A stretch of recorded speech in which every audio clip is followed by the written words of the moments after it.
One of Anthony Fauci's top advisors, who's on the record bragging about making emails related to the origins of the COVID pandemic, quote-unquote, disappear, was just indicted by the DOJ. But that's not all. We now have information that he has also been arrested. Here's the moment the news broke on Fox News. Former top advisor to Dr. Anthony Fauci now facing criminal charges. This over an alleged cover-up involving research into the origins of COVID. Rich Edson on this story. Intriguing, Rich. What you find out there in Washington? Yeah, it is, Bill. The Justice Department has charged David Morens, a doctor, with conspiracy, claiming he concealed federal records to counter evidence that COVID-19 may have leaked from a lab in China, all to help restore a controversial coronavirus grant. Morens, a former aide to Dr. Anthony Fauci, testified before the House's COVID Select Subcommittee nearly 2 years ago about emails he'd sent in February 2021, claiming that he'd learned to make emails disappear after he received Freedom of Information Act requests. Now, he could be the key that brings down this entire house of cards, because it's not just Dr. Morens on his own, right? He was communicating with Dr. Fauci. He was communicating with others in the NIH. So if he's found to be guilty, if this trial moves forward and it turns out he was involved in some sort of cover-up, then obviously this is going to stretch way beyond just Morens himself. Everyone in his orbit would be sucked in and brought down as well. And yes, that even includes Anthony Fauci. What's really telling in the coverage, what's really telling in how damning this entire indictment is the fact that the mainstream media is refusing to touch this. I mean, this news just broke today, yet when you go on CNN's website and you search for Dr. David Morens or just David Morens and you sort it by the latest article, there is not a single article on this indictment. Similarly, if you go to MS Now, no articles at all. In case you're not familiar with the emails that came out, take a look. These are written by Dr. Morens himself. P.S. I forgot to say there is no worry about FOIAs. I can either send stuff to Tony being Anthony Fauci, on his private Gmail, or hand it to him at work or at his house. He is too smart to let colleagues send him that stuff that could cause trouble. Ooh, sounds like a cover-up to me. Again, that is in Dr. Morens' own words, but of course it wasn't just that email. He also wrote another time, "You are right, I need to be more careful. However, as I mentioned once before, I learned from our FOIA lady here how to make emails disappear after I'm FOIA'd, but before the search starts. So I think we're all safe. Plus, I deleted most of those earlier emails after send to Gmail." Now, I just want to point out the repetitions as well as the typos there. Not that intelligent, not that grammatically correct for someone as educated as Dr. Morens is supposed to be. While Senator Ron Johnson is the one who exposed many of these emails, and he now gave us the update that yes, Dr. Morens is under arrest. Johnson wrote, "More than 2 years ago, my PSI staff discovered and made public emails in which Dr. David Morens bragged to colleagues about his efforts to avoid transparency by destroying federal records and using his personal email to communicate on quote-unquote sensitive issues." Today, OIG at HHS announced that Dr. Morens has been arrested and charged with conspiracy and destruction of federal records. I applaud OIG's new leadership for taking this much needed step forward to hold Dr. Morens accountable. Well, it's not just the fact that he deleted emails and made them disappear. It's a lot worse than the fact that he was attempting to circumvent FOIA and avoid government transparency and accountability. Dr. Morens is actually on the record asking about kickbacks from federal grants. Yeah, if all of that tracks, then he would be guilty of attempting to profit off of taxpayer dollars. You can't make this stuff up. This is Dr. Morens during a House hearing. Situation, in my mind, is not government business. Well, it is government business if you are advising him, you're advocating on his behalf, you're editing things, letters that he wanted to send to NIH. You did all that on personal email, correct? I don't remember, but if I did, I shouldn't have done that. That's wrong. It is wrong, and that's why we're asking the question, because you were using it for official business, and that's what we're trying to understand why. Why were you trying to hide this from members of Congress, from the government, from the public? Should it have been a freedom of information law? It does seem that you have a very cozy relationship with Peter Daszak. You indicated that he was a good friend. I have to, after reading this email from Exhibit 6, on August 27, 2020, after NIH was awarded a $7.5 million grant to EcoHealth Alliance, You wrote to him and you asked, do I get a kickback? Too much fooking, F-O-O-K-I-N-G, money. Do you deserve it all? Question mark. Let's discuss. Would you like to explain? That's typical black humor between people like Peter and me and other folks who show up in these emails. And he responded saying, thanks for the kind words, and of course there's a kickback, period. He's saying it's black humor, but does that response sound like it's a joke? Usually when you're joking with someone and you say something that's obviously black humor, don't you respond LOL or some other response that clearly indicates that you're joking or being sarcastic and that the conversation shouldn't be taken seriously?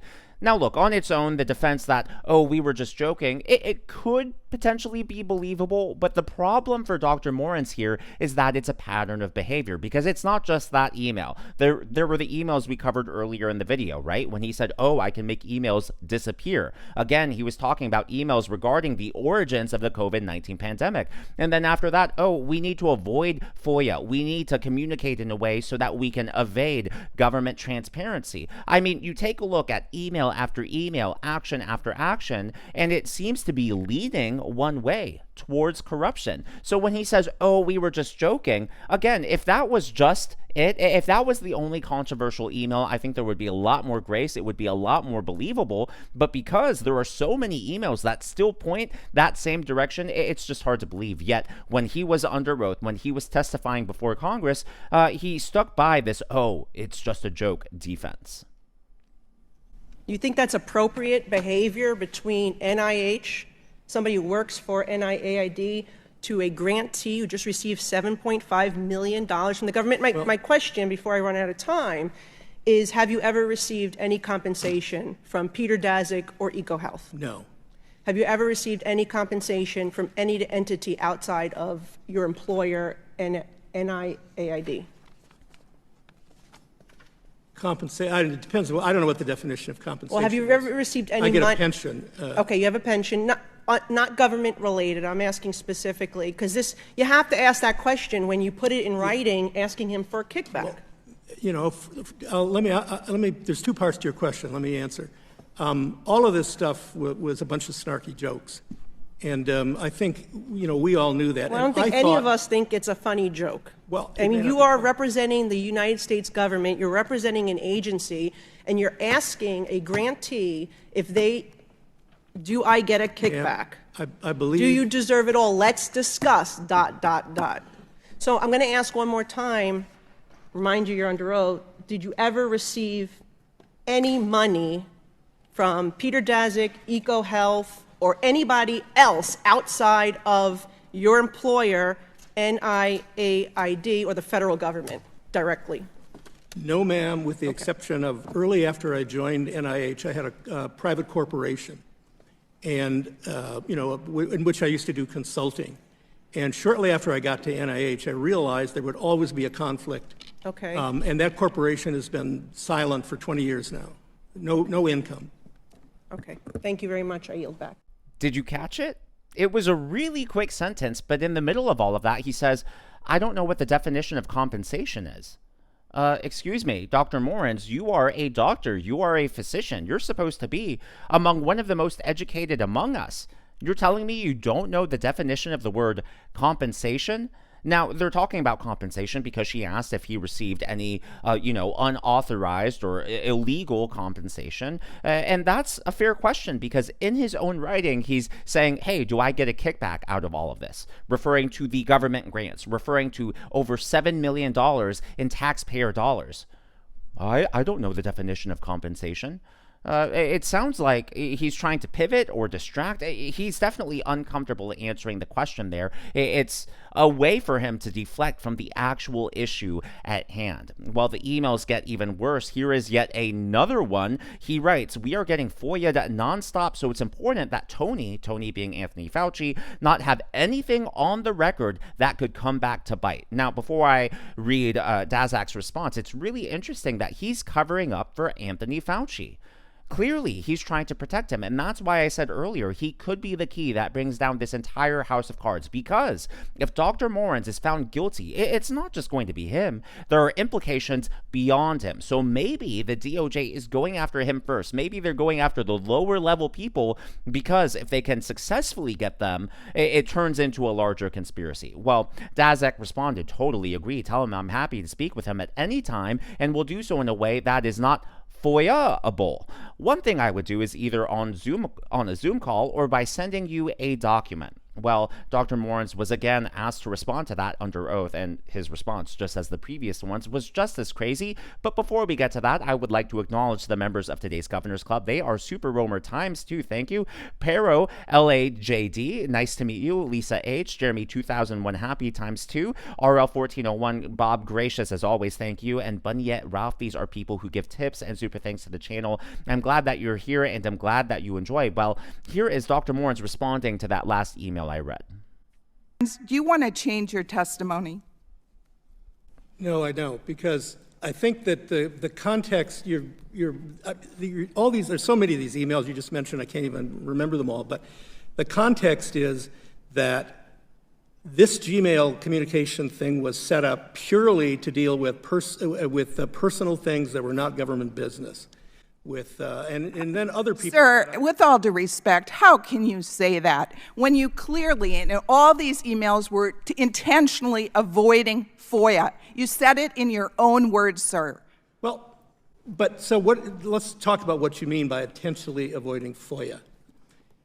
I don't consider that telling them don't send me things because they could get FOIA'd is intentionally avoiding FOIA, because those are personal things.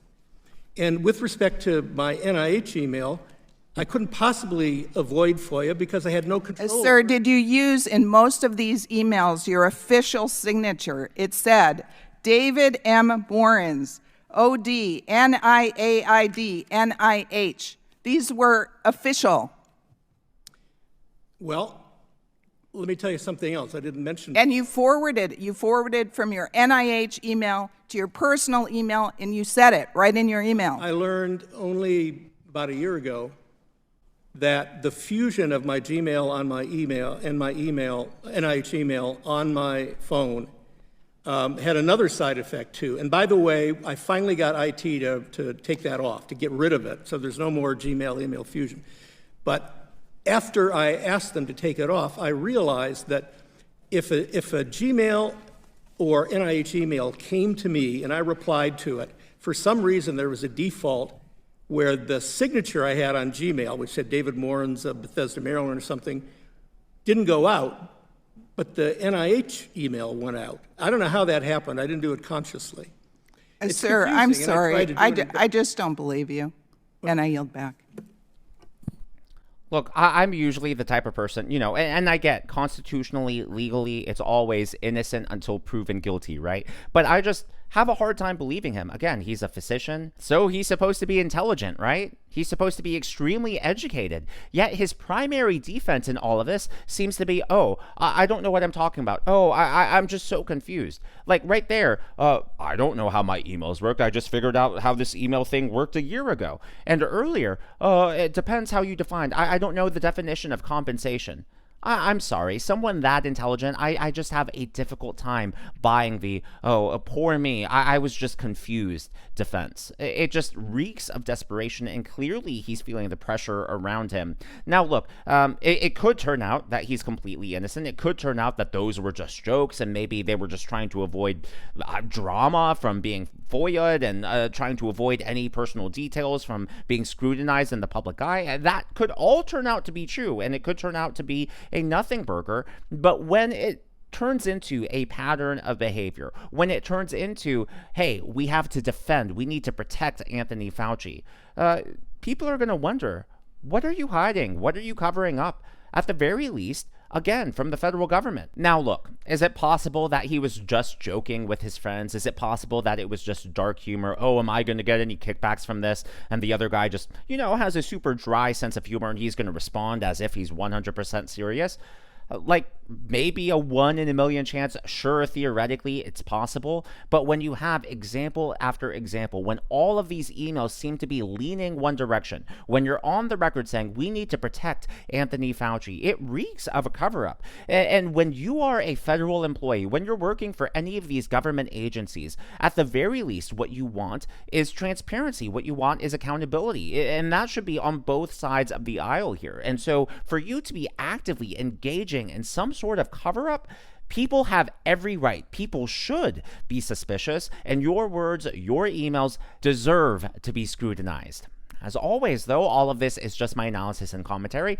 That's what's happening in the world of politics from my point of view, and I would love to hear from you. So, do you think anything will actually come out of this? Do you think that this could potentially lead to an unraveling of a greater conspiracy that pulls in other players such as Anthony Fauci? Or do you think that this is a nothing burger? Do you think that there is some sort of defense that Dr. Morens can use? Let me know your take on this down in the comments below, and why or why not. I'd love to really hear what you guys are thinking about all of this.